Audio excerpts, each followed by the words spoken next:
والذين يؤمنون بما أنزل إليك وما أنزل من قبلك। মুমিন হচ্ছে সেই সব লোক, মুত্তাকি হচ্ছে তারা যারা তোমার উপরে নাজিলকৃত কিতাবের উপর ঈমান এনেছে এবং এর আগে যত কিতাব আসছে সমস্ত কিতাবের উপর ঈমান এনেছে, তারাই হচ্ছে মুত্তাকি, তারাই হচ্ছে মুমিন। আল্লাহ পাক বলেন, নাযালা আলাইকাল কিতাবা বিল হাক্কি মুসাদ্দিকান লিমা বাইনা ইয়াদাইহি। আল্লাহ তোমার প্রতি সত্য সহকারে যে কিতাব নাজিল করেছেন আর এর পূর্বে আগত সকল কিতাবের উপরে এর সত্যতা প্রমাণ করে। এ কোরআন হচ্ছে আগের যত কিতাব নাজিল হয়েছে সমস্ত কিতাবের সত্যতা প্রমাণকারী কিতাব। এই জন্য মুমিনদেরকে বলতে বলা হয়েছে, কুল আমান্না বিল্লাহি ওয়া মা উনজিলা আলাইনা ওয়া মা উনজিলা আলা ইব্রাহিম ওয়া ইসমাঈলা ওয়া ইসহাক ওয়া ইয়াকুব ওয়াল আসবাত। বলো, আমরা ঈমান এনেছি আল্লাহর প্রতি, আমাদের প্রতি অবতীর্ণ কিতাবের প্রতি, আর ইব্রাহিম, ইসমাইল, ইসহাক, ইয়াকুব এবং তার আওলাদদের প্রতি যে কিতাব অবতীর্ণ হয়েছে সমস্ত কিতাবের উপর আমরা ঈমান এনেছি। وما أوتي موسى وعيسى والنبيون من ربهم لا نفرق بين أحد منهم ونحن له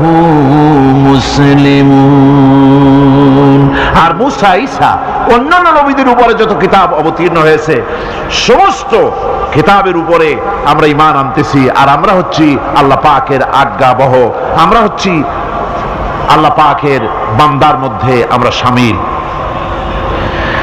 আল্লাহ পাক বলছেন, এই পৃথিবীতে আমি যত নবী পাঠাইছি সমস্ত নবীদের সাথে তিনটা জিনিস দিয়েছি। কয়টা জিনিস? তিনটি জিনিস দিয়েছি সমস্ত নবীদেরকে। لقد أرسلنا رسلنا بالبينات وأنزلنا معهم الكتاب والميزان ليقوم الناس بالقسط। নিঃসন্দেহে আমি নবীদেরকে স্পষ্ট নিদর্শনাদি সহ এই পৃথিবীতে পাঠিয়েছি এবং সেই সঙ্গে তাদেরকে কিতাব দিয়েছি আর তাদেরকে মিজান দান করেছি, বাইয়িনাত দান করেছি। তিনটা জিনিস দিয়েছি, এক দিলাম বাইয়িনাত, আর এক দিলাম কিতাব, আর এক দিলাম মিজান। কয়টা হলো? তিনটা। বাইয়িনাত কি? বাইয়িনাত হলো, বাইয়িনাত বলা হয় এমন জিনিসগুলি কি যা একজন নবীর আচার আচরণ দেখে বুঝতে পারা যায় নিঃসন্দেহে ইনি আল্লাহর নবী। সুবহানাল্লাহ, এটাই হচ্ছে বাইয়িনাত। তার চরিত্র, তার আচার আচরণ এগুলি প্রমাণ করে তিনি নবী। আমার বন্ধুগণ, হযরতে খাদিজা রাদিয়াল্লাহু তাআলা আনহা যখন ইসলামের দাওয়াত পেয়েছিলেন, আল্লাহর নবীর পক্ষ থেকে যখন দাওয়াত পেলেন, নবুয়তের তাওহীদের যখন দাওয়াত পেয়েছিলেন, একজন স্ত্রী হিসেবে তার স্বামীর প্রতি এত শ্রদ্ধা, স্বামীর প্রতি এত ভক্তি শ্রদ্ধা, অনাবিল ভক্তি শ্রদ্ধা, যার কারণে হযরতে খাদিজা একটা মুহূর্তের জন্য, এক সেকেন্ডের জন্য দেরি করেন নাই, কোনো প্রশ্ন তোলেন নাই যে আপনি নবী হইলেন কেমনে, অথবা আপনার মধ্যে তো এই জিনিস দেখছি, আপনি নবী হইলেন কেমনে, এমন কোনো কথা বলেন নাই। যখনই নবুয়তের তাওহীদের দাওয়াত পেলেন, মা খাদিজাতুল কুবরা সঙ্গে সঙ্গে তিনি পড়ে নিলেন, লা ইলাহা ইল্লাল্লাহু মুহাম্মাদুর রাসূলুল্লাহ। নবী করিম সাল্লাল্লাহু আলাইহি ওয়াসাল্লাম বলেছেন, আকাশের নিচে জমিনের উপরে খাদিজার মতো উত্তম মহিলা পৃথিবীতে আর নাই। কি সম্মান আল্লাহ পাক তাকে দিয়েছেন। আল্লাহ পাক নিজে হযরতে খাদিজাকে সালাম জানিয়েছেন। সুবহানাল্লাহ বলবেন। হেরা পাহাড়ে হযরতে জিবরাইল আলাইহিস সালাম নবীজির সঙ্গে কথা বলছেন। ওহী নিয়ে এসেছেন। কিছুক্ষণ পরে হযরতে জিবরাইল বলেন, ইয়া রাসূলুল্লাহ, আমি দেখতে পাচ্ছি খাদিজা আপনার জন্য খানা নিয়ে আসতেছেন। খাদিজা যখন আপনার কাছে পৌঁছে যাবে, আপনি খাদিজাকে বলবেন, আল্লাহ রাব্বুল আলামিন আজ আমি আসার সময় আমার মাধ্যমে খাদিজাকে সালাম জানিয়েছেন। হযরতে খাদিজা যখন নবীজির কাছে পৌঁছে গেছেন, আল্লাহর নবী বলেন, খাদিজা তোমার জন্য আজকে একটি সুসংবাদ আছে। তিনি বললেন, আমার জন্য কি খবর, কি সুসংবাদ? হযরতে রাসূল বলছেন, খাদিজা শোনো, এইমাত্র জিবরাইল আমার কাছে চলে গেলেন, আর জিবরাইল বলে গেলেন আল্লাহ রাব্বুল আলামিন তোমাকে সালাম জানিয়েছেন। হযরত খাদিজা ডুকরে কেঁদে উঠলেন। তিনি বললেন, ইয়া রাসূলুল্লাহ, আমার মানব জন্ম সার্থক হয়ে গেছে, আল্লাহ আমারে সালাম জানাইছেন, এর চাইতে সৌভাগ্য আমার জীবনে আর কিছুই নাই। তবে নবীজি, আল্লাহর সালামের জবাব কেমনে দিতে হয় আমি জানি না, আপনি দয়া করে আমার পক্ষ থেকে আল্লাহর সালাম যেমনে দিলে আল্লাহ খুশি হয় তেমনি আপনি দিয়া দিবেন। কি মহব্বত স্বামী আর স্ত্রীর ভিতরে ছিল। হযরতে খাদিজা হযরতে রাসূল করিম সাল্লাল্লাহু আলাইহি ওয়াসাল্লাম,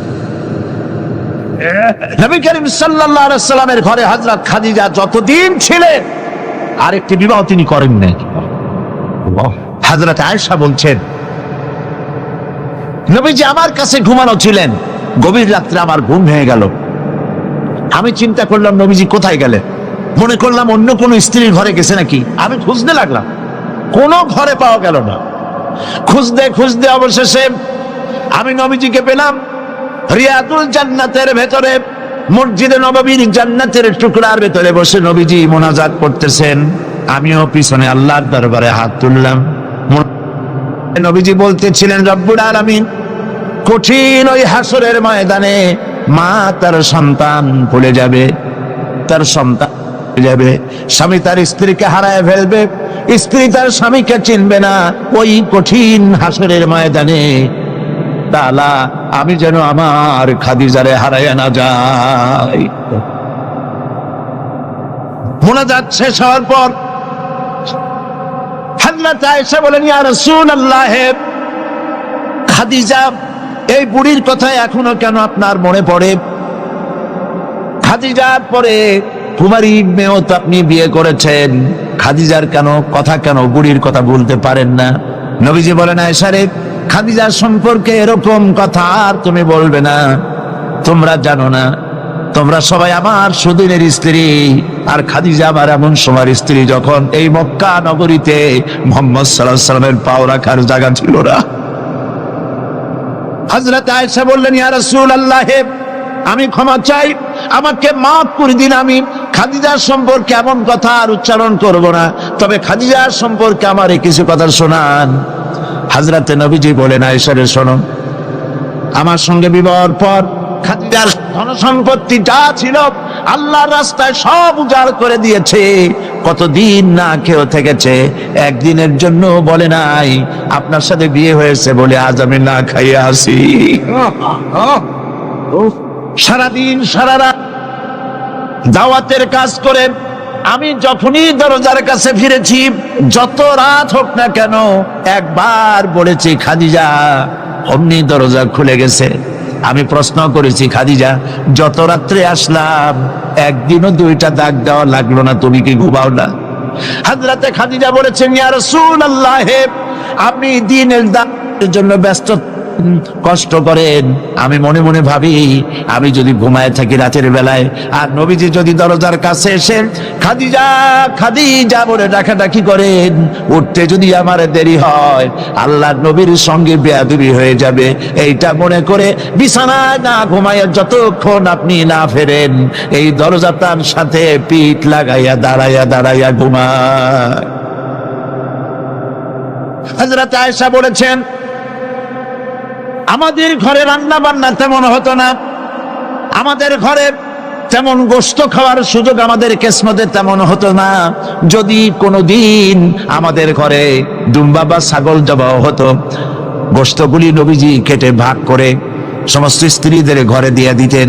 এরপরে কয়েকটা গোশতের টুকরা একটা টোপলায় নিয়ে হযরত খাদিজা মদিনার অলিতে গলিতে ঘুরে বেড়াতেন।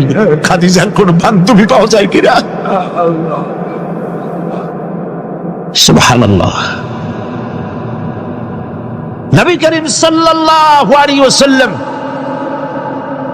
তার স্ত্রীদেরকে ভাবে ভালোবাসতেন, আর স্ত্রীরাও নবীর জন্য এভাবে ভালোবাসতেন, ভালোবাসা দিতে।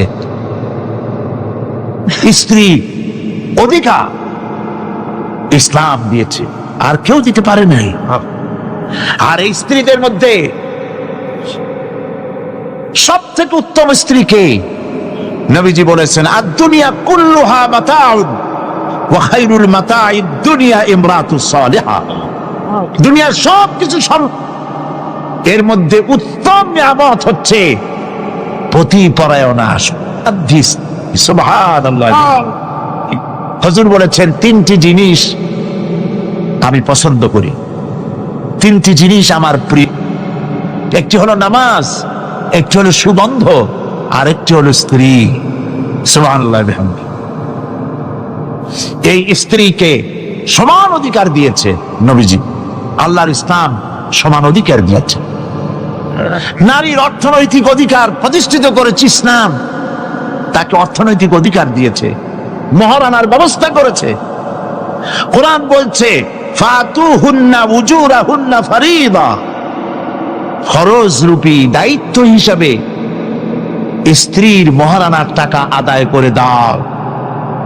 বহু মুসলমান আছে মহারানার টাকা আদায় করে না, বরং আজকাল তো নতুন সিস্টেম চালু হয়েছে মানুষকে শোনাবার জন্য। বিবাহের মজলিসে বলা হয়, অমুকের মেয়ে অমুকের ছেলে বিয়ের মহারানা কত? 5,55,555 পয়সা। সামনে একটা টাকা বা পয়সা জিরো থাকতে পারবে না, একটা নিয়ম নীতি করে নিচ্ছে। এই টাকাগুলি মহারানার টাকা সঠিকভাবে আদায় করা হয় না অনেক ক্ষেত্রে, একথা ঠিক কিনা? বরং উল্টো করে মহারানা আদায় করা হয় মেয়ে পক্ষের কাছ থেকে, কন্যা পক্ষের কাছ থেকে। এইটাকে কি বলা হয়? এটাকে কি বলা হয়? এটা হলো যৌতুক নামের কৌতুক। মেয়ে পক্ষের কাছ থেকে টাকা আদায় করা। মেয়ে পক্ষ যদি ইচ্ছে করে বর পক্ষকে যদি টাকা দেয়, পয়সা দেয়, গাড়ি দেয়, বাড়ি দেয়, কোনো আপত্তি নেই, দিতে পারে। কিন্তু ডিমান্ড করে নেওয়া, চেয়ে নেওয়া সম্পূর্ণ হারাম। কন্যার পিতার মাতা 12 বছর, 18 বছর, 20 বছর, 25 বছর লালন পালন করে কলিজার টুকরা সন্তানটাই তো দিয়ে দিল। এর চাইতে টেলিভিশন, গাড়ি বাড়ি বেশি হয় কি করে? এই যৌতুক বাংলাদেশের সর্বত্র আছে, অবশ্য চট্টগ্রামে নাই। আছে। ছেলে যদি এমএ পাস করে, ইঞ্জিনিয়ারিং পড়ে, লয়ার হয়েছে,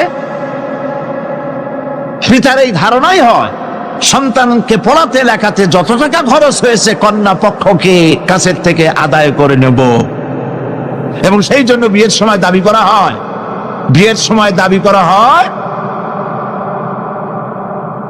50 লক্ষ টাকা দিতে হবে, গুলশানে 3টা বাড়ি দিতে হবে, মঙ্গল গ্রহে অফিস বানায় দিতে হবে। আপনার ছেলে এমএ পাস করেছে, লয়ার হয়েছে, ব্যারিস্টার হয়েছে, তো কি হয়েছে? আপনি কেন নির্যাতন কন্যা পক্ষকে? জায়েজ নাই, হারাম। শূকরের মাংস যেমন হারাম, কন্যার কাছ থেকে জবরদস্তি করে চেয়ে ডিমান্ড করে যৌতুক আদায় করা ওরকমই হারাম। এই কাজটি কি আপনারা করবেন? এই কাজটি কি করবেন? বিবাহ করাবেন ছেলেকে ভালোবাসা দিয়ে, টাকা দিয়ে, পয়সা দিয়ে বিবাহ করায়া মেয়ে একটা ঘরে নিয়ে আসবেন, কন্যা পক্ষের উপরে চাপ সৃষ্টি করবেন না। তো নারীকে মহারানা দেওয়ার ব্যবস্থা ইসলাম করেছে। কে ব্যবস্থা করেছে বলেন? ইসলাম করেছে। এবার আরো দেখুন আল্লাহ পাক কি বলছে, وَإِذَا آتَيْتُمْ إِحْدَاهُنَّ قِنطَارًا فَلَا تَأْخُذُوا مِنْهُ شَيْئًا। যদি তোমরা নারীদেরকে স্তূপ পরিমাণ অর্থ পরি যদি দান করো, তাহলে সামান্য তার থেকে ফেরত নিও না।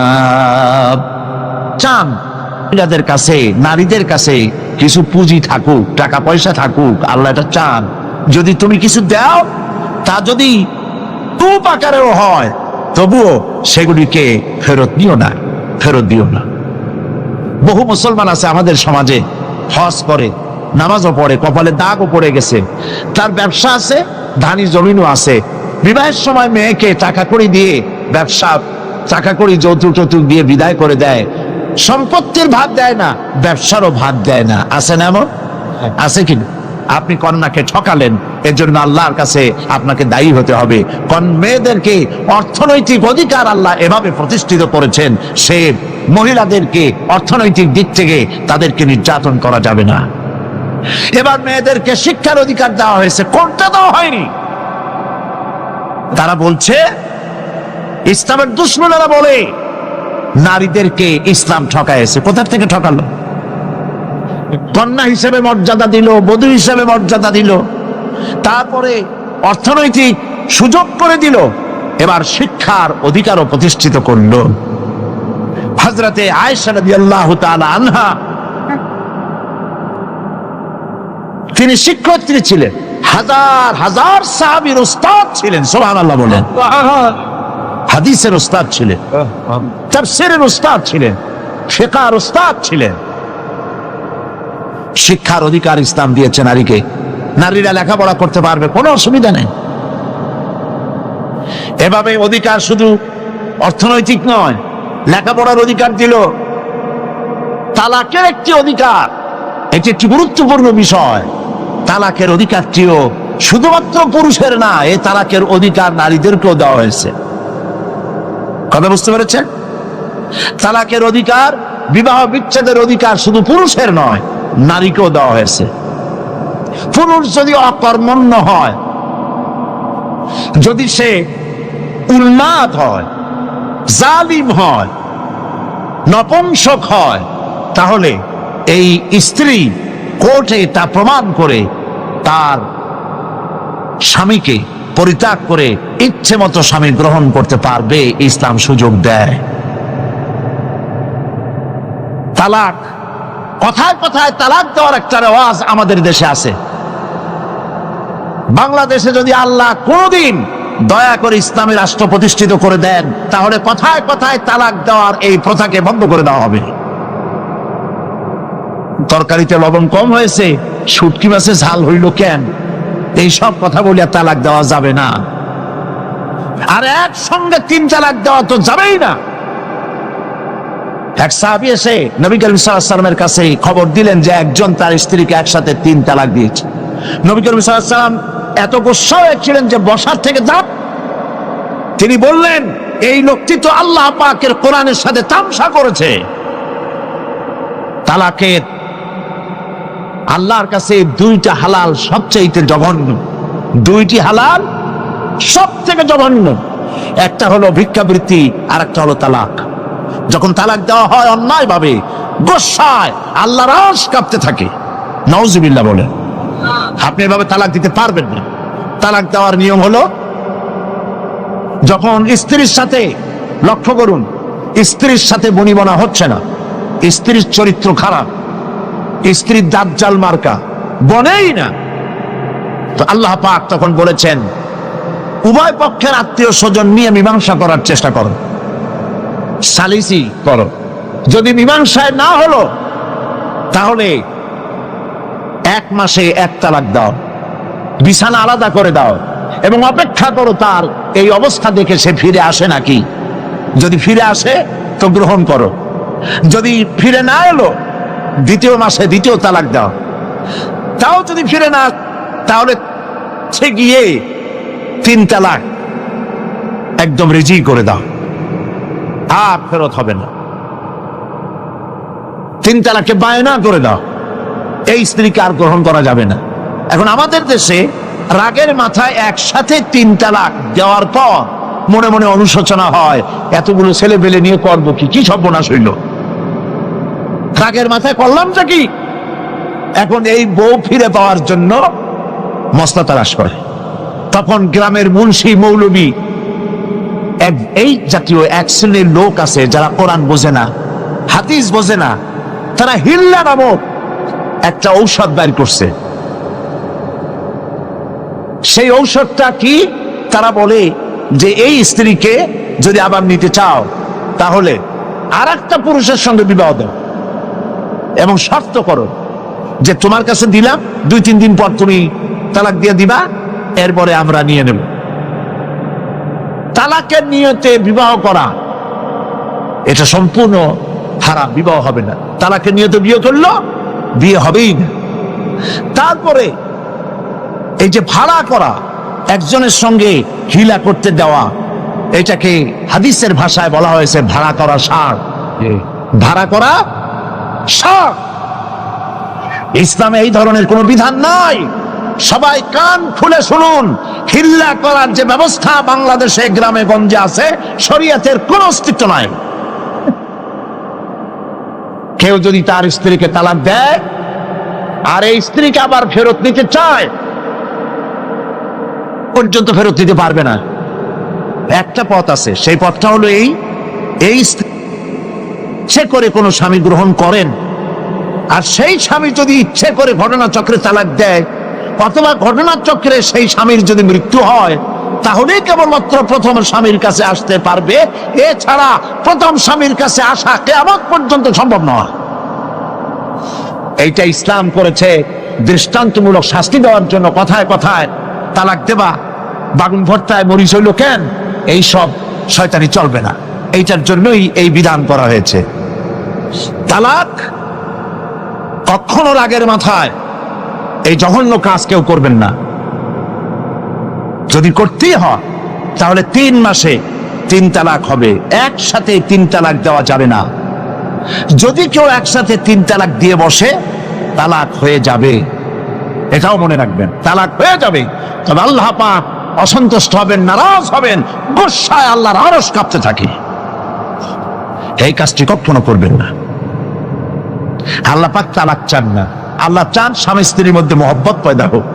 সুবহানাল্লাহ। যদি স্ত্রীর উপর রাগ হয়, কখনো মন খারাপ হয়, আল্লাহ বলছেন ওয়ালা তানসাউল ফাদলা বাইনাকুম, তোমরা পরস্পরের অনুগ্রহকে ভুলে।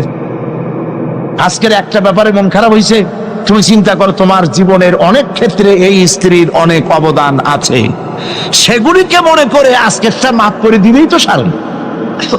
সুবহানাল্লাহ। কম আল্লাহ পাক চান না স্বামী স্ত্রীর ভিতরে অসন্তুষ্টি থাকুক এবং তালাক পর্যায়ে চলে যায়। একবার নবী করিম সাল্লাল্লাহু আলাইহি ওয়াসাল্লাম বসে আছেন মসজিদে নববীর ভিতরে, মুখ মলিন, সাহাবায়ে কেরাম ভয়তে কথা বলতে পারছেন না। কিছুক্ষণ পর হুজুর হযরত আলী হযরত ফাতেমার ঘরে ঢুকলেন, বেরিয়ে আসতেন হাসি মুখে।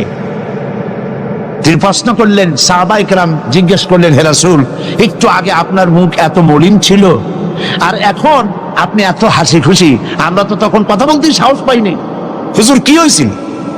আল্লাহর নবী বলেন, ওদের মধ্যে মনোমালিন্যের সৃষ্টি হয়েছিল আর আমার মনটা খারাপ হয়ে গিয়েছিল। ওদের, বুঝতে পারছেন তো, হযরত আলী এবং ফাতেমার মধ্যে মনোমালিন্য সৃষ্টি হয়েছিল, আমার মনটা খারাপ হয়ে গিয়েছিল। আমি ভেতরে গেলাম, উভয়ের সঙ্গে কথা বললাম।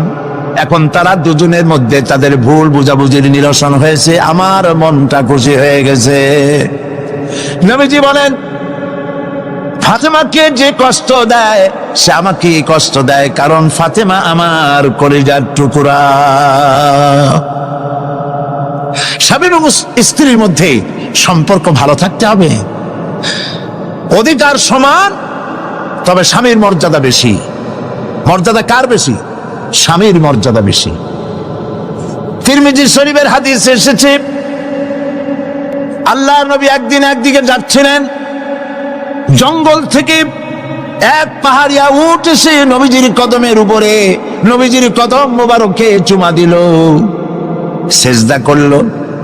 সাহাবায়ে কেরাম বললেন, ইয়া রাসূলুল্লাহ, পাহাড়ের উটের কি সৌভাগ্য, আল্লাহর নবীর পায়ের উপরে চুমা খেয়েছে, সেজদা দিয়েছে।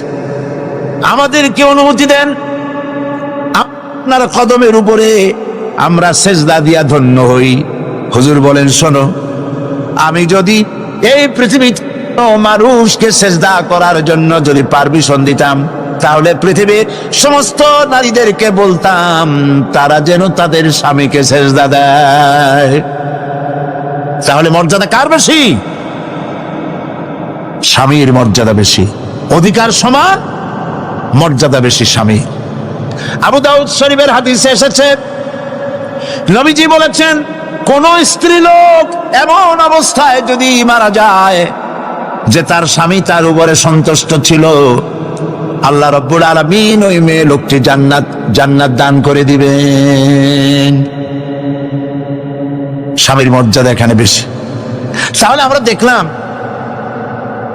অধিকারের দিক থেকে যখন নারী ছিল, বধূ ছিল, কন্যা ছিল, বধূ ছিল, সব জায়গায় ইসলাম নারীকে সম্মান বাড়িয়ে দিল, ঠিক কিনা বলেন?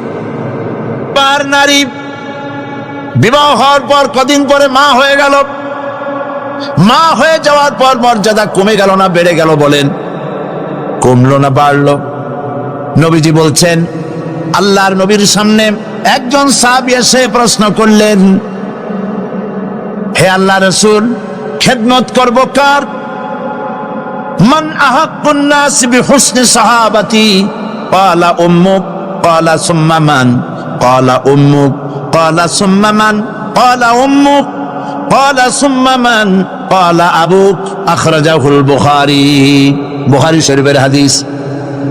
সাহাবী জিজ্ঞেস করছেন, ইয়া রাসূলুল্লাহ, খেদমত করব কার? হুজুর বলেন, তোমার মায়ের। তারপরে কার? তোমার মায়ের। তারপরে কার? তোমার মায়ের। তারপরে কার? তোমার পিতার। বাপের চাইতে মায়ের মর্যাদা কয় গুণ বেড়ে গেল বলেন?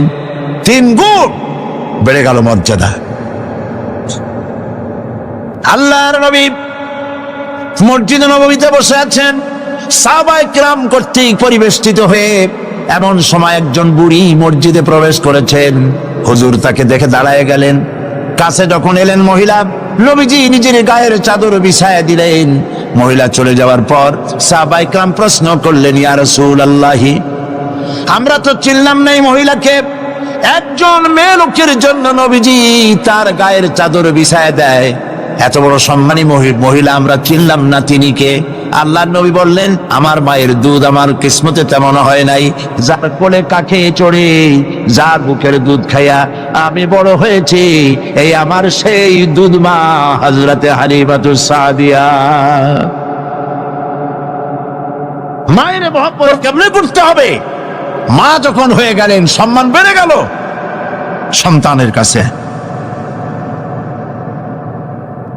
একজন সাহাবী এসে কাছে বলছেন, হে রাসূল, আমার মায়ের মেজাজ খুব খারাপ। হাদিস, আমার মায়ের মেজাজ খুব খারাপ। হুজুর প্রশ্ন করলেন, তোমার মা যখন তোমারে গর্ভে রাখছিলেন তখন তো মেজাজ খারাপ ছিল না? তিনি বললেন, হুজুর আমি সত্যি বলছি, মেজাজ খুবই খারাপ। হুজুর বলছেন, তোমাকে যখন তোমার মা ডেলিভারি করেছিল তখন তো মেজাজ খারাপ ছিল না? কয়, না হুজুর, দারুণ খারাপ মেজাজ। হুজুর বললেন, তোমার 2.5 বছর 2 বছর ধরে যখন দুধ খাওয়াইছিল তোমার মা, তখন তো তার মেজাজ খারাপ ছিল না। সাহাবী যখন এর পরেও বললেন, ইয়া রাসূলুল্লাহ, আমি আমার মায়ের দুধের হক আদায় করে দিয়েছি। হুজুর বললেন, দুধের হক আদায় করেছো তুমি, তোমার মায়ের একটি শব্দের হক তুমি আদায় করতে পারো নাই।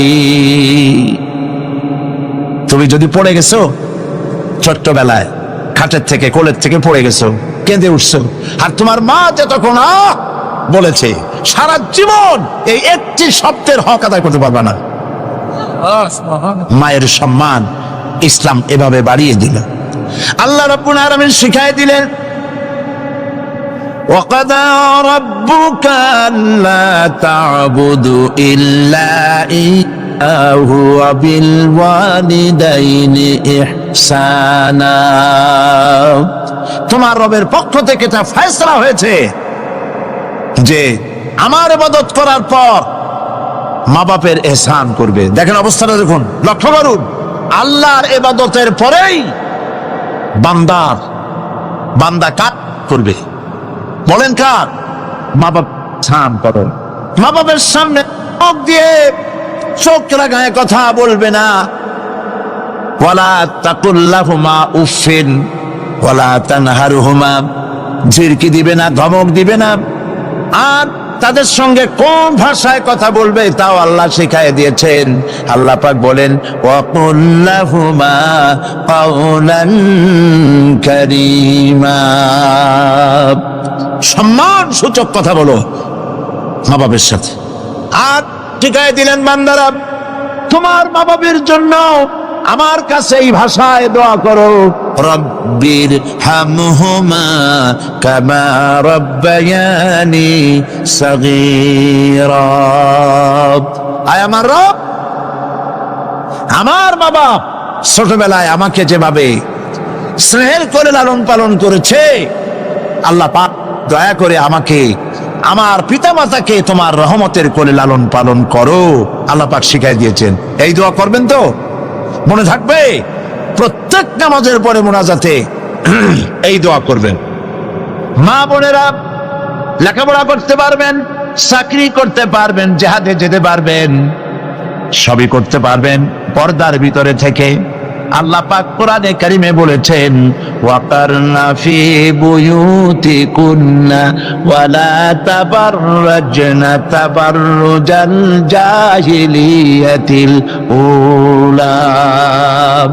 ওয়াকারনা ফি বুয়ুতিকুন্না, তোমরা তোমাদের ঘরের মধ্যে থাকো আর জাহিলিয়াতের যুগ মতো করে সাজসজ্জা করে তোমরা বেরিও না, আর চমক করে বেরিও না, সৌন্দর্য প্রদর্শনী করো না। পৃথিবীতে বিভিন্ন দেশে মিস সুন্দরী প্রতিযোগিতা হয় না? হয় কিনা? সুন্দরী প্রতিযোগিতা হয় পৃথিবীর বিভিন্ন দেশে। মিস চায়না, মিস থাই, মিস আমেরিকান, এভাবে নাম হয়। সুন্দরী প্রতিযোগিতা কি? সুন্দরী প্রতিযোগিতা করতে গিয়ে বিচারক মণ্ডলী সুন্দরীদের শরীরের যেসব জায়গা মাপজোপ করে তা কেবলমাত্র শয়তানের পক্ষে সম্ভব, পুরুষের পক্ষে সম্ভব নয়। যারা এই বিচারক মণ্ডলী থাকে নির্লজ্জ বেহায়া, তারা কি তার নিজের মেয়ের, নিজের বোনের শরীরের সেসব জায়গা মাপ করতে পারবে? লম্পট। বাংলাদেশে সুন্দরী প্রতিযোগিতা কিয়ামত পর্যন্ত হতে দেওয়া হবে না। পর্দার বিষয়টি আলোচনা করতেছিলাম। পর্দা করা ফরজ। পর্দা করা কি? ফরজ। নবীজি বলেছেন এমন এক সময় আসবে, ক্বালা রাসূলুল্লাহ সাল্লাল্লাহু আলাইহি ওয়াসাল্লাম নিসাউন কাসিয়াতুন আরিয়া মুমিলাতুন মাইলাতুন রুউসুহুন্না কাল বুখতিল মাইলা ইয়াদখুলনাল জান্নাতা ওয়া লা ইয়াজিদনা রিহাহা, আখরাজাহু মুসলিম। আল্লাহর নবী বলেন এমন এক জামানা আসবে যখন বস্ত্র পরিধানকারিণী উলঙ্গিনী হবে মেয়ে লোকগুলি, উটের চুটের মতো করে খোপা বেঁধে মরাল সময় হেলে দুলে পরপুরুষে আকর্ষণ করে রাস্তায় চলাফেরা করবে। এদের এরা কথা জান্নাতের সুঘ্রাণও এদের প্রবেশ করবে না। কাসিয়াতুন আরিয়া, বস্ত্র পরিধানকারিণী উলঙ্গিনী। কথা শুনতেছেন আপনারা? বুঝতে পারতেছেন? বস্ত্র পরিধানকারিণী উলঙ্গিনী, কাপড় পরছে, যা পরাও যা, না পরাও তাই, জান্নাতে যেতে পারবে না। এই জন্য অশালীন পোশাক বাদ দিতে হবে। রাসূলুল্লাহ বলেছেন আরাফাতের ময়দানে তোমরা যেমন খাবে তোমাদের মেয়েদেরকে, স্ত্রীদেরকে তেমন পরাবে। তোমরা যেমন খাবে তেমন তাদের খাওয়াবে। তোমরা যেমন পরবে তেমন তাদেরকে পরাবে। কেউ কেউ এর অর্থ করেছে যেমন খাবো তেমন খাওয়াবো, এটা তো ঠিক আছে। যেমন পরি তেমন তাদেরই পরাতে হবে। তো পুরুষও প্যান্ট শার্ট পরে মেয়েদেরকেও প্যান্ট শার্ট পরানো শুরু করছে।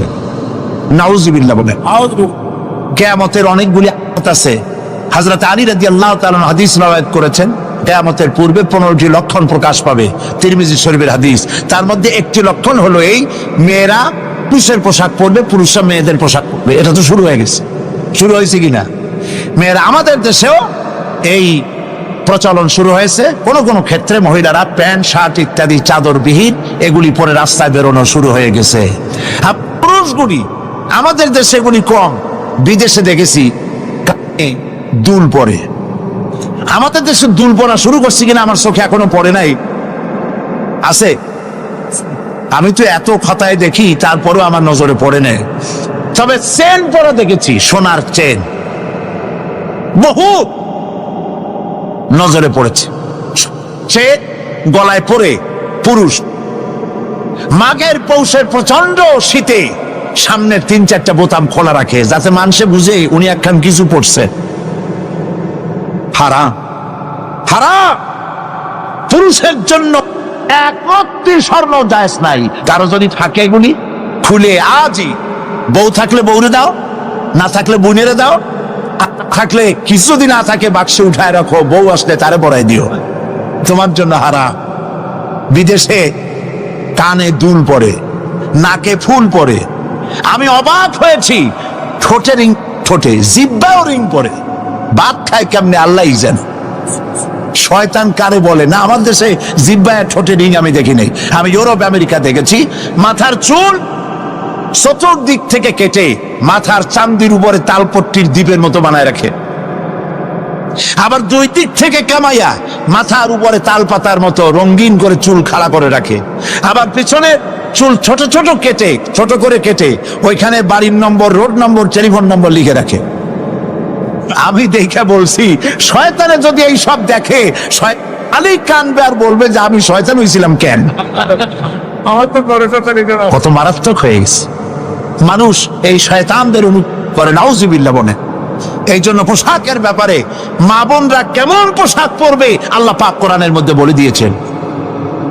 ওরা সমান অধিকার দিতে চায়, নারীকে পুরুষ বানায়া পুরুষের সমান অধিকার দিতে চায়, আর ইসলাম নারীকে নারীর মর্যাদায় রেখে পুরুষের সমান অধিকার। কথাটা পার্থক্য আছে কি নাই, বুঝতে পেরেছেন কিনা?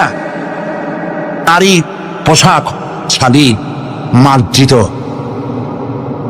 আল্লাহ পাক কোরআন শরীফের মধ্যে বলেছেন, মহিলারা এমন একটা কাপড় পরবে, যেই কাপড়টা এমন শাড়ি পরার পর অথবা সালোয়ার কামিজ পরার পর, কাপড় পরার পর এর উপর একটা চাদর পরবে, এমন যেই চাদরটা মাথাটা, গলাটা, বুকটা ঢেকে যায়। এমন একটি চাদর পরা আল্লাহ পাক ফরজ করে দিয়েছেন প্রত্যেকটি বয়সপ্রাপ্ত না করে। সেই জন্য মা বোনদেরকে তাদের কাপড় চোপড় শালীন হতে হবে। কোরআন শরীফে আল্লাহ পাক বলেছেন, ওয়ালা তাকরাবুজ জিনা ইন্নাহু কানা ফাহিশাতান ওয়া সা সাবিলা। জিনা করার কথা, জিনার নিকটটিও হয় না। এখন জিনার নিকটটি কিভাবে হয়? জিনা করা তো দূরের কথা, জেনার কাছেও যাও না। জেনার কাছে যাওয়ার জন্য এগুলি হচ্ছে রুট, অশ্লীল গান, অশ্লীল বাজনা, সৌন্দর্য প্রতিযোগিতা, অশালীন অমার্জিত কাপড় চোপড় পরে রাস্তায় বেরোনো, এগুলি জেনা ব্যভিচার পথকে বাড়িয়ে দেয়। বলেন নাউযুবিল্লাহি মিন যালিক। এই জন্য মহিলাদের চাদর পরার কথা বলা হয়েছে, বোরকা কথা বলা হয়েছে, হিজাব এবং নিকাব পরার কথা বলা হয়েছে। মহিলাদের ঘরই হচ্ছে তাদের জন্য জিহাদ। জিহাদের ফজিলত বয়ান করার পর মা বোন করেছেন, হে রাসূল আমাদের জিহাদের উপায় কি? হুজুর বলেছেন, আলাইকুন্না বিল বাইতি ফাইন্নাহুম জিহাদুকুন্না। তুমি ঘরে থাকো, ঘরটাই তোমার জন্য জিহাদ। সন্তান প্রতিপালন করা, এটাই তোমার জন্য জিহাদ। নারীরা ব্যবসা করতে পারবে, রাজনীতি করতে পারবে, সমাজনীতি করতে পারবে, সব পারবে, কিন্তু পুরুষের সাথে অবাধ মেলামেশা থেকে নিজেকে অবশ্যই দূরত্ব ব্যবধান রেখে তাকে চলতে হবে। অবাধ মেলামেশাকে ইসলাম হারাম করেছে। এই বিশ্ব পরিস্থিতির একটি পরিসমাপ্তি ঘটে যাবে। বিশ্ব পরিস্থিতির পরিসমাপ্তির পর কিয়ামত অনুষ্ঠিত হবে। সেই কিয়ামতের দিন দুটি ভাগ হবে, এক ভাগ যাবে জাহান্নামে, আর এক ভাগ যাবে জান্নাতে। এখন এই জাহান্নামটা কি ধরনের হবে সে সম্পর্কে কোরআন বলছে, ইন্না জাহান্নামা কানাত মিরসাদা। জাহান্নাম হচ্ছে একটি ঘাঁটি বিশেষ, লিত্তাগীনা মাআবা, যা হবে বিদ্রোহীদের আবাসস্থল। লাবিথিনা ফিহা আহকাবা, যার ভেতরে মানুষেরা জাহান্নামীরা যুগের পর যুগ অবস্থান করবে। লা ইয়াযুকুনা ফিহা বারদান ওয়ালা শারাবা, এবং সেখানে কোনো ঠান্ডা বা কোনো পানীয়, সুপেয় কোনো পানীয় তাদের কিসমতে হবে না। ইল্লা হামিমা ওয়া গাসসাকা, সেখানে পান করার জন্য তারা পাবে উত্তপ্ত টকবগে গরম পানি আর ক্ষতের ক্ষরণ পুজ রক্ত। নাউযু বিল্লাহি মিন যালিক। জাযাআন ওয়িফাকা, এটি হচ্ছে তাদের কৃত কর্মের পূর্ণ ফল।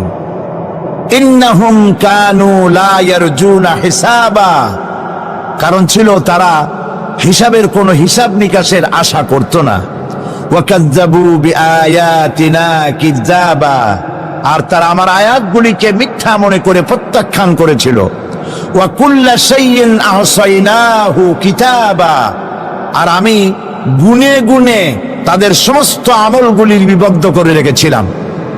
ফাযুকু ফালান নাযীদাকুম ইল্লা আযাবা, এখন বুঝো মজা, এখন তোমাদেরকে আযাব ছাড়া আর কিছুই বাড়ানো হবে না। এ হলো আজকে যেটুকুন আলোচনা করতে চাই সেটুকুনের তর্জমা। আমি চেষ্টা করব খুব সংক্ষেপে কথাগুলিকে আপনাদের সামনে পেশ করার জন্য। বিমাশিয়াতিল্লাহি তাআলা। ইন্না জাহান্নামা কানাত মিরসাদা, জাহান্নাম হচ্ছে একটি ঘাঁটি, একটি ফাঁদ। আরবি রাসাদ শব্দ থেকেই মিরসাদ শব্দের উৎপত্তি হয়েছে। এর অর্থ হলো ঘাঁটি, ফাঁদ। জাহান্নাম শিকারি ধরার জন্য ওত পেতে বসে আছে, এটাই বোঝানো হয়েছে। জাহান্নামের শিকার তারাই হবে যারা পৃথিবীতে আল্লাহ পাকের আনুগত্য করেনি, নবী করিম সাল্লাল্লাহু আলাইহি ওয়াসাল্লামকে বিশ্বাস করে নাই, ইসলামী আন্দোলনের সঙ্গে বিরোধিতা করেছে, তাদের জন্যই কিয়ামতে জাহান্নাম হবে। জাহান্নামে কারা যাবে, শাস্তি কি ধরনের হবে, আর জাহান্নাম থেকে কারা মুক্তি পাবে, এটাই হবে আজকের মূল আলোচনা। আল্লাহ রাব্বুল আলামিন কোরআনে কারীমের মধ্যে বলছেন, ওয়ালাকাদ যারানা লিজাহান্নামা কাসীরাম মিনাল জিন্নি ওয়াল ইনস লাহুম কুলুবুন লা ইয়াফকাহুনা বিহা ওয়া লাহুম আ'য়ুনুন লা ইউবসিরুনা বিহা ولهم آذان لا يسمعون بها أولئك كالأنعام بل هم أضل أولئك هم الغافلون ولقد ذرأنا لجهنم كثيرا من الجن والإنس, মানুষ এবং জিন জাতির ভিতরে একটি বিশাল সংখ্যক মানুষ আর জিনকে জাহান্নামের জন্য তৈরি করা হয়েছে। এদের পরিণতি হবে জাহান্নাম। কাদের?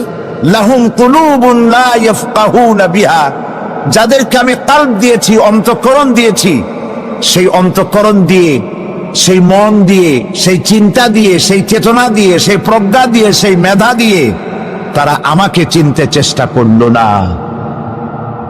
এদের বিবেক আছে, সব বুঝেছে, কিন্তু আমাকে বুঝতে পারে নাই।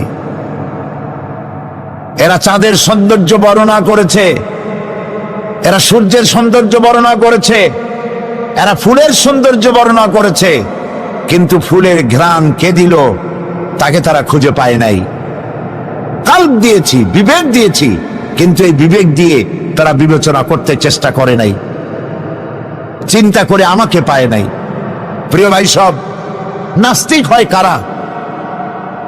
কোন বিজ্ঞানী, বড় বিজ্ঞানী, চিকিৎসা বিজ্ঞানী, এরা কিন্তু নাস্তিক হয় না।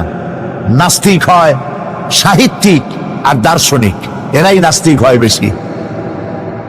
কেবলমাত্র শান্তিনিকেতনের মুরিদ যারা, ওইখানকার খলিফা যারা, এরকমের সাহিত্যিক, এরকমের দার্শনিক, ওরাই দুনিয়ার সব বোঝে, আল্লাহরে বোঝে না। এদের চোখ দিয়েছি, এরা দুনিয়ার সব সৌন্দর্য উপভোগ করে, কিন্তু আমাকে চিনতে চেষ্টা করে না। তারা আমার কিতাব দেখা তু না মর যায়, মুঝে ये डर है कि दिले जिंदा तू ना मर जाए, कि जिंदगानी इबारत है तेरे जीने से, मुझे ये डर है कि दिले जिंदा तू ना मर जाए। আমার এই ভয় হয়, হে আমার জীবিত আত্মা, তোর জন্য মৃত্যু না হয়ে যায়। কারণ তোর বেঁচে থাকার অর্থই হলো আমার বেঁচে থাকা, আর তুই মরে যাওয়ার অর্থ হলো আমি মরে যাওয়া। যে যার বিবেক মারা গেছে তার বেঁচে থাকার কোনো লাভ নাই। বিবেক জাগ্রত সচেতন ওই সব মানুষের যারা আল্লাহ পাকের সৃষ্টি নৈপুণ্যতা দেখে মাথা সেজদায় অবনত করে দেয়। আল্লাহ পাক বলছেন, কাল্ব দিলাম, গবেষণা করলো না, চোখ দিলাম, দেখলো না, কান দিলাম, শুনলো না। এদের অবস্থা কি? আল্লাহ রাব্বুল আলামিন বলেন, উলাইকা কাল আনআম, এরা চতুষ্পদ জানোয়ারের মতো, এরা পশু। এরপরে আল্লাহ পাক বলছেন, বালহুম আবাল, পশুর চাইতে নিকৃষ্ট। প্রিয় ভাই সব, জাহান্নাম বড় কঠিন জায়গা। হাসরবাসীরা জাহান্নামের গর্জন শুনতে পাবে। খুব কঠিন জায়গার দিকে আমরা প্রতি মুহূর্তে অগ্রসর হচ্ছি। আল্লাহ যেন জাহান্নাম থেকে আমাদেরকে রক্ষা করেন, আমরা বলি আমিন। কিয়ামতের ময়দানে জাহান্নামের গর্জন হাসরবাসীরা শুনতে পাবে। আল্লাহ রাব্বুল আলামিন বলেন, ইদা উলকু ফিহা সামিউ লাহা শাহীকান ওয়া হিয়া তাফুর, যখন জাহান্নাম গর্জন করতে থাকবে, জাহান্নামের প্রচন্ড গর্জন, তাকাদু তামাইয়াজু মিনাল গায়ব, মনে হবে যেন জাহান্নাম গোসায় ফেটে পড়তে চাইছে।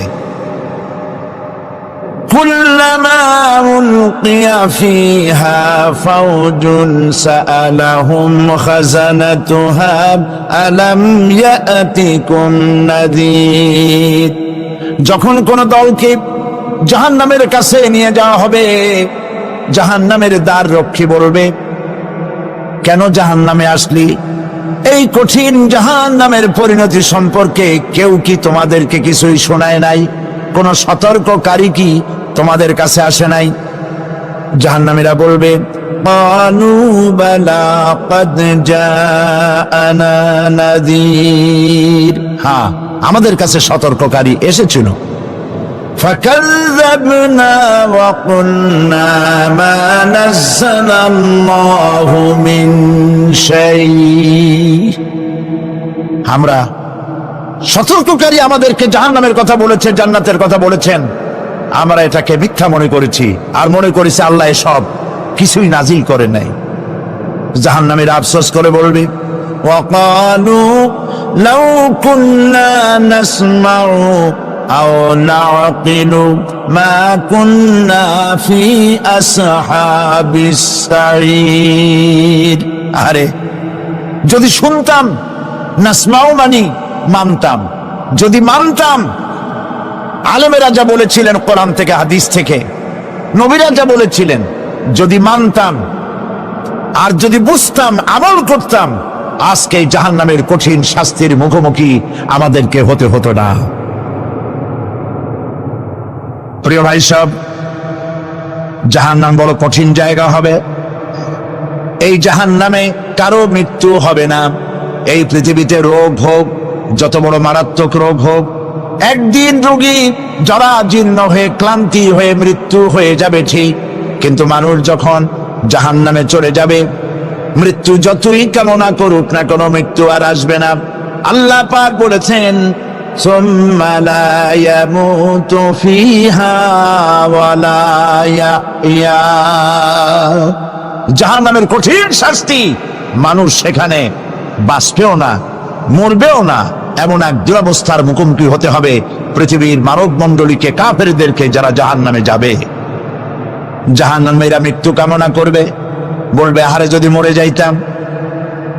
কোরআনে কারীমে রব্বুল আলামিন বলেছেন লা তাদউ সুবুরান ওয়াহিদান ওয়ালা ওয়াদউ সুবুরান কাসীরা। এক মৃত্যু কামাই করো না, একটা মৃত্যু কামনা করো না। 1000 বার যদি মৃত্যু কামনা করো, মৃত্যু আর আসবে না। এই জাহান্নামের কঠিন শাস্তির ভেতরে মানুষকে থাকতে হবে। প্রিয় ভাই সব, এই জাহান্নামে সামান্য সামান্য পাপের কারণে, যে কোনো পাপের কারণেই জাহান্নাম হবে না। এই জাহান্নামে কারা যাবে তার একটি বয়ান আল্লাহ পাক কোরআন শরীফের মধ্যে বলে দিয়েছেন। একটি আয়াতের মধ্যে আল্লাহ রাব্বুল আলামিন বলেন আলকিয়া ফি জাহান্নামা কুল্লা কাফফারিন আনিদ মান্নাইন লিল খায়রি মু'তাদিন মুরিব। প্রত্যেক অস্বীকারীকে জাহান্নামে যেতে হবে। যারাই আল্লাহ পাককে অস্বীকার করেছে তাদেরকে জাহান্নামে নিক্ষেপ করা হবে। যে সত্যের পথে প্রতিবন্ধকতার সৃষ্টি করেছে, ইসলামী আন্দোলনের সামনে বাধার সৃষ্টি করেছে, আর আল্লাহ পাকের সীমা লঙ্ঘন করেছে, দ্বীনের প্রতি সন্দেহ পোষণ করেছে, আর আল্লাহর সাথে শিরক করেছে, তাদের সকলকেই জাহান্নামে যেতে হবে। নাউযুবিল্লাহি মিন যালিক। আল্লাহ পাক এর থেকে আমাদেরকে হেফাজত করুন, আমরা বলি আমিন। প্রিয় ভাই সব, নবী রাসূলগণ তারা এই পৃথিবীতে আল্লাহর দেওয়া জীবন বিধান নিয়ে এসেছিলেন। একে অস্বীকার যারা করবে তাদেরকে কিয়ামতে জাহান্নামে নিক্ষেপ করা হবে। প্রতি মুহূর্তে আল্লাহর রহমতের উপরে বেঁচে থেকে যারা আল্লাহ পাকের কৃতজ্ঞতা স্বীকার করবে না তাদেরকেও জাহান্নামে যেতে হবে। কোরআনে কারিমে আল্লাহ পাক বলেছেন লা ইন শাকারতুম লা আযীদান্নাকুম ওয়া লা ইন কাফারতুম ইন্না আযাবি লাশাদীদ। আমার নিয়ামতের কৃতজ্ঞতা যারা স্বীকার করবে, আমার নিয়ামতের শুকর যারা আদায় করবে, আমি তাদের নিয়ামতকে বাড়ায় দেব। আর যারা অস্বীকার করবে, শুকর আদায় করবে না, তাদের জন্য শাস্তি দেওয়া হবে। এই জন্য আল্লাহ পাকের নিয়ামতের শুকরিয়া আদায় করতে হবে। 2 নম্বরে আল্লাহ পাকের হুকুম আহকাম মেনে জীবন পরিচালনা করতে হবে। নবীরা আল্লাহ পাকের পক্ষ থেকে যে দ্বীন নিয়ে এসেছেন ওই দ্বীনের আনুগত্য করতে হবে, বিরোধিতা করা যাবে না। যারা ইসলামী আন্দোলনের বিরোধিতা করবে, আল্লাহর দ্বীন প্রতিষ্ঠার পথে যারাই বিরোধিতা করবে, জায়গা হবে কোথায়? জাহান্নাম। ভাই সব, জাহান্নাম বড় কঠিন হবে। সেদিন কেউ সুপারিশ করবে না, কোনো উপায় থাকবে না। কিয়ামতের ময়দানে আমলনামা ছেড়ে দেওয়া হবে। জাহান্নামীদের আমলনামা পেছন থেকে বা হাতে আসবে। কোরআনে কারিমে আল্লাহ পাক বলেন وَأَمَّا مَنْ أُوتِيَ كِتَابَهُ بِشِمَالِهِ فَيَقُولُ يَا لَيْتَنِي لَمْ أُؤْتَ كِتَابِيَهْ। পেছন থেকে বাম হাতে যার আমলনামা আসবে, সে বলবে আরে আমারে যদি কিতাবটা, আমার যদি আমলনামা না দেওয়াই হতো কত না ভালো হতো, আমার যদি হিসাব না নেওয়া হইতো কত ভালো হতো। ওয়ালাম আদরি মা হিসাবিয়া ইয়া লাইতাহা কানাতিল কাদিয়া। আমার হিসাব যদি আমি আদৌ না জানতাম তাহলে কতই না ভালো হতো। হায় আমার মৃত্যু যদি দুনিয়ায় শেষ হয়ে যেত, আর যদি এই ময়দানে ওঠা না লাগতো। মা আগনা আন্নি মালিয়া হালাকা আন্নি সুলতানিয়া। আজ আমার অর্থ সম্পদ কোনো কাজে লাগলো না, আমার ক্ষমতা প্রতিপত্তি কোনো কাজে লাগলো না। বড় বড় বাদশা, বড় বড় প্রেসিডেন্ট, প্রধানমন্ত্রী কিয়ামতে এতিমের মতো দাঁড়ায় থাকবে, বলবে আমার দলবল কই, যারা সেলুট দিত তারা কই? টাকা কই, পয়সা কই, বিষয় কই, সম্পত্তি কই? কিচ্ছু পাবে না। প্রিয় ভাই সব, এই পৃথিবীতে ক্ষমতা যতদিন থাকে পুলিশ সেলুট মারে, আর্মি সেলুট মারে। আমল যদি খারাপ হয় ফেরেশতা যে কি দিয়া মারবে চিন্তাই করতে পারেন। আমি লক্ষ্য করেছি পুলিশ, বিডিআর, আর্মি যখন সেলুট দেয় দুই রকম মারে, হাত দিয়া মারে আর বুট পায় আছে, এক জুতা আর এক জুতার সাথে ঠাস করে আরেকটা লাগা। আমি চিন্তা করছি দুইটা দেয় কেন? হাত দিয়েও দিল, পাও দিয়েও দিল, অর্থ কি? অর্থ পরিষ্কার। সরকারের মন্ত্রী, সরকারের লোক, আপনি আমার সেলুট পাইতে পারেন, ব্রিটিশ নিয়মে মারলো হাত দিয়া, আর একটা ইশারা দিয়া দিল, মারে হতি ইশারা। সরকারে থাইকা যদি জনগণের সর্বনাশ করেন, মুসলমান দেশের তথ্য পাচার করে মুসলিম দেশের স্বাধীনতা যদি হরণ করতে চান, আর যদি ধরা পড়েন, তাহলে হাত দিয়া না, ওইটা দিয়া মারবো।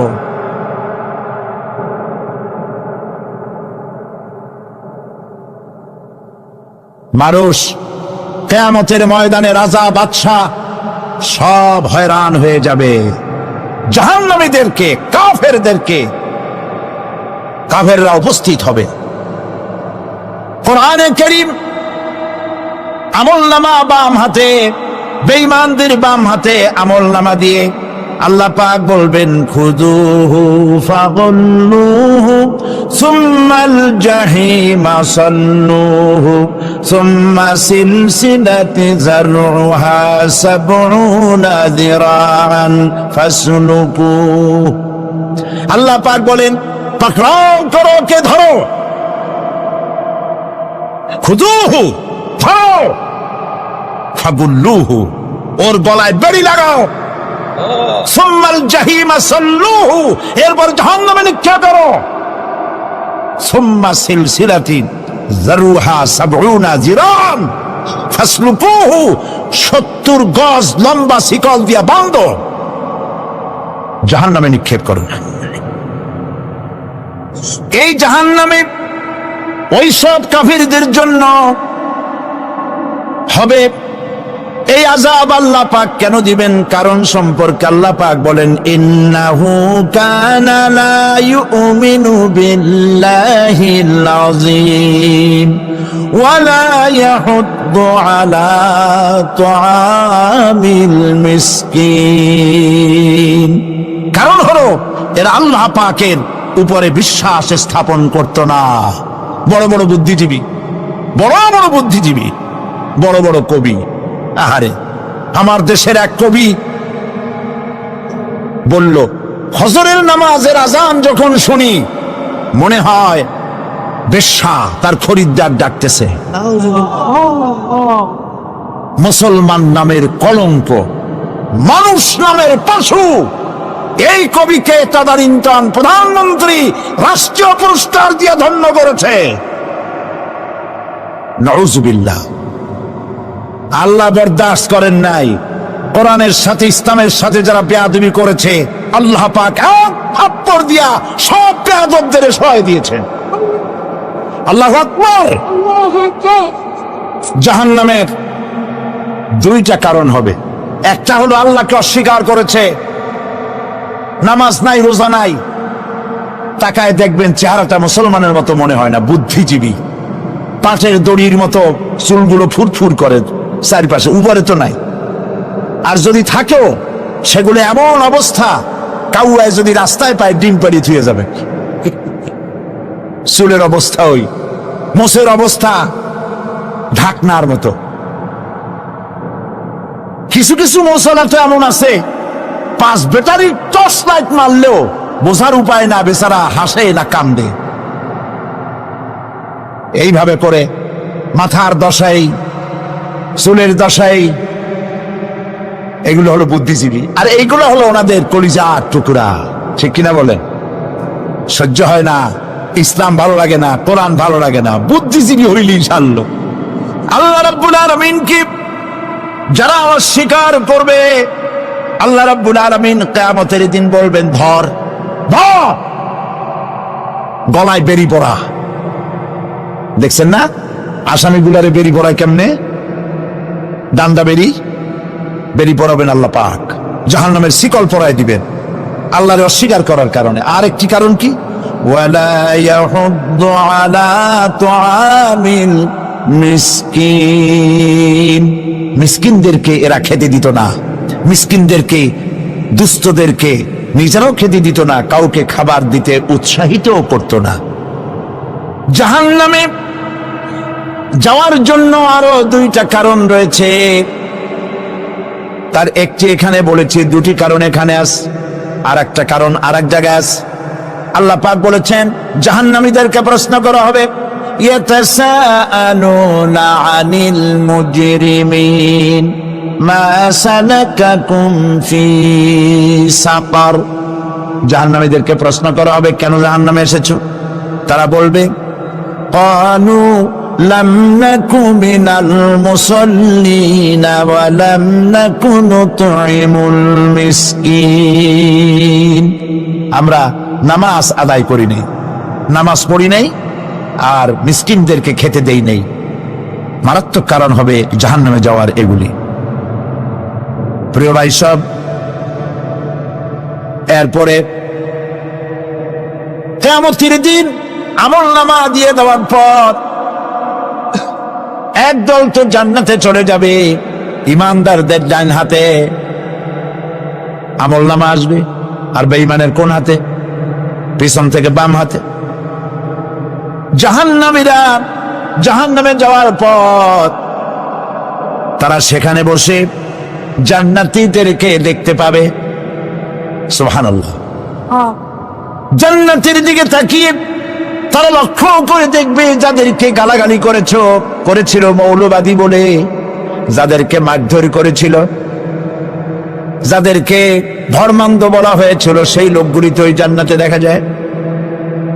পানির পিপাসায় ক্ষুধার যন্ত্রণায় অস্থির হয়ে তখন জাহান্নামীরা বলবে ওয়ানাদা আসহাবুন নারি আসহাবাল জান্নাতি আন আফিদু আলাইনা মিনাল মা।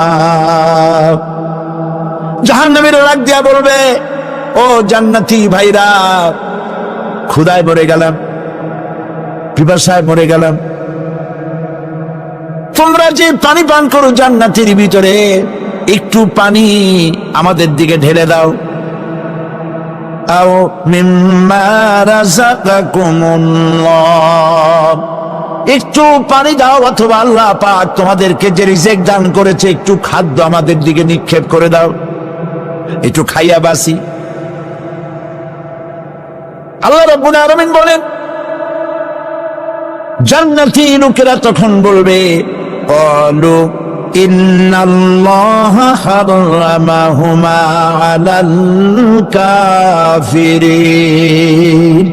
কাফিরদের জন্য আল্লাহ রাব্বুল আলামিন জান্নাতের নাজ এবং নিয়ামত, খাদ্য এবং পানীয় সব হারাম করে দিয়েছেন আল্লাহ পাক। বেহেশতি লোকেরা জাহান্নামীদেরকে ডেকে বলবি ওয়ানাদা আসহাবুল জান্নাতি আসহাবান নারি আন ক্বাদ ওয়াজাদনা মা ওয়া'আদানা রাব্বুনা হাক্কান। জান্নাতীরা বলবে, ও জাহান্নামী ভাইরা, তোমাদের সাথে আল্লাহ পাক যে ওয়াদা করেছিলেন সেই ওয়াদা তোমরা কি ঠিক মতো পেয়েছো?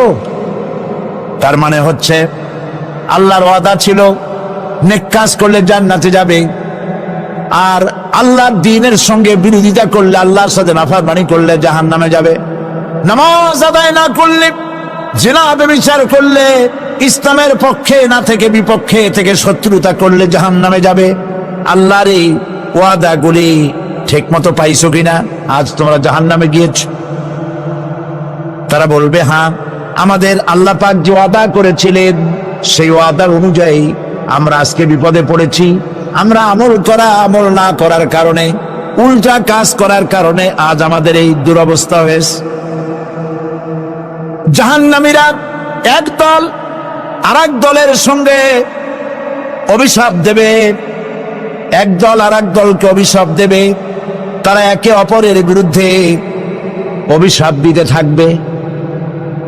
সেখানে কর্মী আর নেতাদের সাথে দেখা হয়ে যাবে। যেই সব নেতাদের কথা মতো মুসল্লি পিটানো হয়েছে, লক্ষ্য করেন, যেই সব নেতাদের কথা মতো বোমা মেরে, মানুষ মেরে, দায় দায়িত্ব আলেমদের মাথার উপর, ইসলামের মাথার উপরে চড়ায় দেওয়া হয়েছে। এইবার নেতার সাথে কর্মীদের দেখা হবে কোন জায়গায়? কোন জায়গায় দেখা হবে? দেখা যখন হয়ে যাবে, কর্মীরা সেখানে নেতাদেরকে অভিশাপ দিয়ে বলবে, ওয়াকালু রব্বানা ইন্না আতা'না সাদাতানা ওয়া কুবারা'ানা ফাআযাল্লুনা সাবিলা। এরা বলবে আল্লাহর কাছে, রব্বুল আলামিন, এই নেতারা আমাদেরকে বিভ্রান্ত করেছে, তাদের কথা অনুযায়ী চলেছিলাম, ওরা আমাদেরকে যা যা করেছে তাই বলেছি, আমরা মানুষ মেরেছি, আলেমদেরকে মেরেছি, আর নিজেরা ঘটনা ঘটাইয়া ইসলামের উপরে চাপাই দিয়েছি এই নেতাদের কথা মতো। কর্মীরা বলবি, রব্বানা আতিহিম দিফাইনি মিনাল আযাবি ওয়ালআনহুম লা'নান কাবীরা। আয় আল্লাহ, আজকে আমরা যে শাস্তি পাচ্ছি এর থেকে ডবল শাস্তি আমাদের নেতাদেরকে দেওয়া হোক। নেতাগুলো আসে, লম্বা লম্বা বক্তৃতা করে যায়। কোন নেতা বলে, আমার কর্মীরা খবরদার, নামাজ ছেড়ো না বাবারা, নামাজ পড়ো, কোরআন শরীফ পড়ো, হাদিস শরীফ পড়ো, ইসলাম অনুযায়ী চলো। বলে বলে বলে না, বলবে না, বললে তো খুব খারাপ, মৌলবাদী মৌলবাদী হয়ে যাবে, স্বাধীনতা বিরোধী, ইসলামের কথা বলছে, মুখে দাড়ি। নাউজুবিল্লাহ, বলেন নাউজুবিল্লাহ। সেই সময় ওয়াদার প্রাপ্ত জাহান্নামীরা বলবে, وقال الذين كفروا ربنا أرنا الذين أضلانا من الجن والإنس। কাফেররা তারা বলবে, আয় আল্লাহ, কে আমাদেরকে গোমরাহ করেছিল, তোমার দ্বীনের রাস্তা থেকে কারা সরায় দিয়েছিল, জেনেদের মধ্যে, মানুষের মধ্যে একটু দেখায় দাও। আরেনাল লাদাইনে আদাল্লানা, গোমরাহ করেছিল কারা, একটু দেখায় দাও। নাজআলহুমা তাহতা আকদামিনা লিয়াকুনা মিনাল আসফালিন। আমরা তাদের কাজকে পদদলিত করব, পদদলিত করব, পায়ের নিচে রাখবো। সেদিন কর্মীরা নেতাদের সম্পর্কে এই কথা বলবে। প্রিয় ভাই সব, সেই কিয়ামতের ময়দানে কেউ কারো কোনো উপকার করতে পারবে না, নেতাও পারবে না কর্মীর উপকার করতে, আর কর্মীরাও তো পারবেই না। এই জাহান্নামের ভিতরে নেতা কর্মীদের কথোপকথনের মধ্যেই শয়তানের সঙ্গে দেখা হয়ে যাবে। কার সাথে দেখা হবে? শয়তানের সাথে। এই যে কথাগুলি আমি বলছি, এগুলি গল্প, আমার বানানো কথা? চিল্লায় বলুন, কার কথা? প্রিয় ভাই সব, কান লাগায় শোনেন, ফায়দা হবে।